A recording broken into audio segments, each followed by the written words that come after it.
Daus Mini dan sang istri Selvi Hana Wijaya tengah berbahagia dengan hadirnya buah hati di tengah keluarga mereka. Daus Mini baru saja dikaruniai seorang anak laki-laki yang diberi nama Muhammad Al-Fatih Firdaus. Kabar bahagia tersebut baru ia sampaikan ke publik pada Desember lalu. Daus Mini kerap membagikan kabar sehari-harinya melalui Instagram. Pada unggahan terbarunya, Daus sedang berfoto dengan sang buah hatinya tersebut. Hal itu diketahui lewat pantauan tribunstyle.com di Instagram @dausminiasli.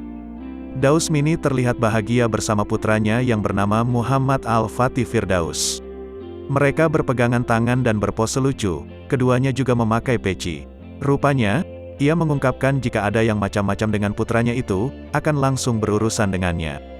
Siapa yang berani macam-macam atau nyenggol-nyenggol Dede Al berurusan sama papi, tulis Daus melalui akun pribadinya tersebut. Tak sedikit netizen ikut memberi komentarnya pada unggahan tersebut. Banyak warganet memuji ketampanan anak Daus Mini tersebut.